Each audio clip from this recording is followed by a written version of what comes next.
Representative Bachmann, do you think the 30,000 surge troops in Afghanistan have made a difference, and if so, where? They absolutely have, but it's unfortunate. The request was made for 40,000 troops. President Obama dithered for approximately 2 months when he should have given the full complement of 40,000 troops. When he gave 30,000 troops to the effort in Afghanistan, that meant that a decision had to be made. With 40,000 troops, they could have conducted the war going into the southern province in Helmand and also going into the eastern province and dealing with the problem all at once and coming to victory that much sooner and bringing our troops home. When 30,000 troops were given, then our troops did the very best that they could by going into the south and dealing in the Helmand province. We actually have seen improvement down by Kandahar. That's a very good thing, and that's because of the brave actions by our men and women in that area. However, we have to recognize now President Obama has made a very fatal decision in Afghanistan. He's made the decision that by next September, our troops will be withdrawn. If that is the case, how do we expect any of our allies to continue to work with us? How can we even begin to seek the peace with the Haqqani network that are in the eastern region? Thank you, Congressman Bachmann. Thank you very much. Let me come over to you, Governor Huntsman, and ask you, we are seeing spikes in casualties in Afghanistan in new places. Can you explain to me what's happening there and how you would change that as Commander-in-Chief? Well, I think the spikes obviously are driven by lack of security, proper security in certain parts of the country, which could plague us for a very, very long time to come. I take a different approach on Afghanistan. I say it's time to come home. I say this nation has achieved its key objectives in Afghanistan. We've had free elections in 2004. We've uprooted the Taliban. We've dismantled al-Qaeda. We have killed Osama bin Laden. I say this nation's future is not Afghanistan. This nation's future is not Iraq. This nation's future is how prepared we are to meet the 21st century competitive challenges. That's economic and that's education. And that's going to play out over the Asia-Pacific region. And we're either prepared for that reality or we're not. I don't want to be nation building in Afghanistan when this nation so desperately needs to be built. Make sure I understand. Bring all the troops home today. Here's what I would keep behind because we still have work to do. We don't need 100,000 troops nation building, many of whom can't cross the wire. I think we need a component that gathers tactical intelligence. We need enhanced special forces response capability for rapid response, and we need some ongoing commitment to train the local Afghan National Army. That's not 100,000 troops. That's well south of that. We are fighting an asymmetric threat, a counter-terror threat, not only there, but in Waziristan and every other corner of the world, and we need to prepare for that as a reality of our 21st century foreign policy. And that's time. Thank you, sir. Governor Romney, a much smaller footprint in Afghanistan, do you support that? And secondarily, sir, is it time or would it ever be time for the United States to negotiate with the Taliban? We don't negotiate with terrorists. I'd not negotiate with the Taliban. That's something for the Afghans to decide how they're going to pursue their course in the future. With regards to our footprint in Afghanistan, the right course is for us to do our very best to secure the victories that have been so hard won by the soldiers, the men and women of our fighting forces who've been in Afghanistan. The commanders on the field feel that we can take out 30,000 to 40,000 troops sometime by the end of next year. The commander-in-chief, perhaps looking at the calendar of the election, decided to bring them home in September instead, in the middle of the fighting season. Our commander said that puts our troops at risk, at danger. Please don't pull them out there, they said. But he said, no, I'm going to get them out early. I think that was a mistake. Our surge troops should have been withdrawn by December of next year, not by September. And the timetable by the end of 2014 is the right timetable for us to be completely withdrawn from Afghanistan, other than a small footprint of support forces. Mr. Speaker, how do you achieve peace in Afghanistan if you don't negotiate with the Taliban? I don't think you do. Would you agree that the Taliban... Look, I think this is so much bigger and deeper a problem than we've talked about as a country that we don't have a clue how hard this is going to be. First of all, the Taliban survives for the very same reason that historically we've said guerrillas always survive, which is they have a sanctuary. The sanctuary is Pakistan. You're never going to stop the Taliban as long as they can hide. And you have proof every week in new bombings and new killings and new training. So I think this has to be a much larger strategic discussion that starts with, frankly, Pakistan on the one end and Iran on the other, because Afghanistan is in between the two countries and is the least important of the three countries. Related to that, Mr. Kane, I'd like to pick up on a point that Speaker Gingrich just made. You have said about foreign policy, America needs to be clear about who its friends are and who its foes are. So this evening, sir, Pakistan, friend or foe? We don't know, because Pakistan is not clear, because Pakistan is where Osama bin Laden was found and eliminated. Secondly, Pakistan has had a conversation with President Karzai from Afghanistan, and President Karzai has said that if the United States gets into a dispute with Pakistan, then Afghanistan is going to side with Pakistan.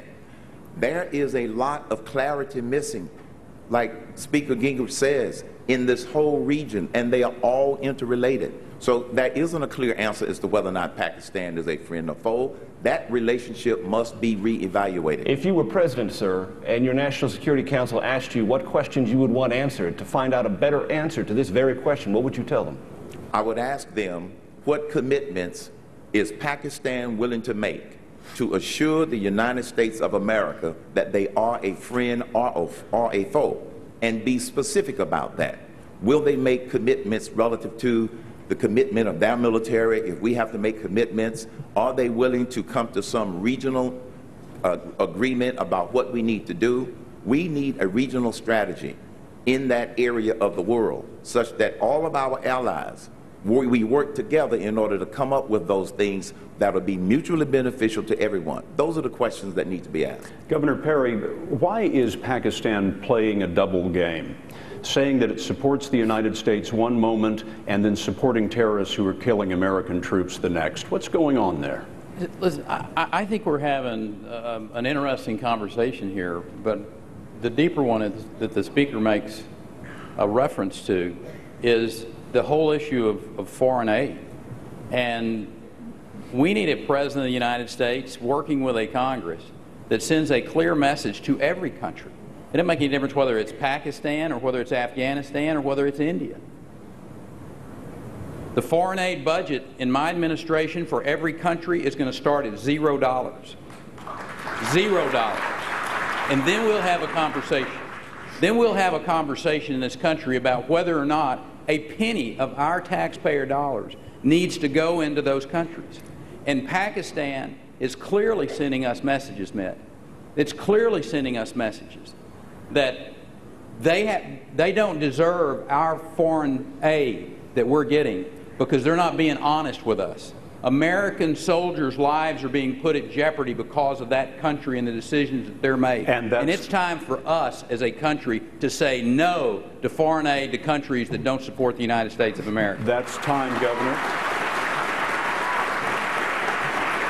Governor, let me give you 30 seconds in the follow-up to go back to the question. Why is Pakistan playing this double game? Help us understand what's going on there. They've been doing this for years. Their political people are not who are in charge of that country. It's the military. It's the Secret Service. That's who's running that country. And I don't trust them. And we need to send clear messages. We need to do foreign aid completely different. I'm telling you, no dollars going into those countries. As a matter of fact, if they want any American aid, any country, unless we say differently, then American manufacturing, big companies, small companies, going in to help create economic impact in those countries, Governor. rather than just dollars flowing into some administration. Thank you very much. Congresswoman Bachmann, you serve on the Intelligence Committee. I'd like to get your assessment of what you think is happening in Pakistan, especially with the Haqqani Network. And you know from sitting on that committee that those in the diplomatic corps in this country and even the intelligence community believe that there is a tangible benefit at times to properly applied foreign aid from this country. So I want to know if you agree with the governor on that question starting at zero, and also your assessment of the intelligence situation in Pakistan and what we should do about it.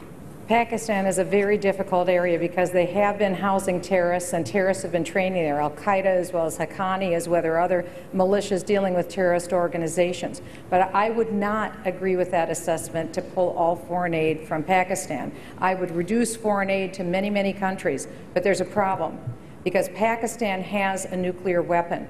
We have more people affiliated with Al-Qaeda closer to that nuclear bomb than in any other nation. This is an extremely important issue, and I think it underscores exactly why the next commander-in-chief has to understand from day one the intricacies that are happening in the Middle East. This is a very dangerous time. If you look at Iran and if you look at Pakistan and if you look at the link with Syria, because Iran is working through proxies like Syria, through Hezbollah, through Hamas, it seems that the table is being set for a worldwide nuclear war against Israel. And if there's anything that we know, President Obama has been more than willing to stand with Occupy Wall Street, but he hasn't been willing to stand with Israel. Israel looks at President Obama and they do not see a friend. Congresswoman, thank you. Speaker Gingrich, you presided as Speaker over several foreign aid budgets for the United States, and I remember covering in 1995 the intervention on behalf of the Mexican peso. You have seen at times the proper role of the United States through foreign aid and other interventions. I want to know if you agree with Governor Perry about starting at zero. Absolutely. I mean, what he said made absolutely perfect sense. Why would you start every year? I mean, consider the alternative. You're giving some countries $7 billion a year. So you start off, or in the case of Egypt, $3 billion a year. So you start off every year and say, here's your $3 billion, now I'll start thinking. You ought to start off at zero and say, explain to me why I should give you a penny. And let me tell you, the fact that the Pakistanis, think about this, the Pakistanis hid bin Laden for at least 6 years in a military city within a mile of their National Defense University, and then they got mad at the people who turned him over to us, and we think those are the acts of allies? I think it's a pretty good idea to start at zero and sometimes stay there. Just a quick follow-up, Mr. Speaker. Since you mentioned Egypt, Mr. Speaker, I just want to know, if you were president, if the aid that we currently provide on an annualized basis to Egypt would be completely rethought and possibly eliminated, if you were president. It would certainly be completely rethought, and candidly, the degree to which the Arab Spring may become an anti-Christian spring is something which bothers me a great deal, and I would certainly have the State Department intervening on behalf of the Coptic Christians who are being persecuted under the new system, having their churches burned, having people killed, and I'd be pretty insistent that we are not going to be supportive of a regime which is explicitly hostile to religions other than Islam. Senator Santorum, if a Pakistani nuclear weapon goes missing, what do you do? Well, let me just stop back and say I disagree with a lot of what was said up here. Pakistan must be a friend of the United States for the reason that Michelle outlined. Pakistan is a nuclear power, and there are people in that country that, if they gain control of that country, will create a situation equal to the situation that is now percolating in Iran. So we can't be indecisive about whether Pakistan is our friend. They must be our friend. And we must engage them as friends, get over the difficulties we have, as we did with Saudi Arabia, with respect to the events of 9/11. The terrorists came from Saudi Arabia, and we said, well, you know what? It's important for us to maintain that relationship in spite of those difficulties. And it's important for us, with a nuclear power, with a very vast number of people in Pakistan who are radicalizing, that we keep a solid and stable relationship and work through our difficulties. It is that important, and we must maintain that relationship. But the Pakistanis back a terrorist network, the Haqqani network, that laid siege to the NATO headquarters and the U.S. Embassy in Kabul for 20 hours a few weeks ago. The Pakistanis How do would you say make they don't friends back. out of Pakistan? A lot of the Pakistanis and most of the government would say they don't back the Haqqani network, and the Haqqani network causes as much trouble in Pakistan as it has caused us in Afghanistan.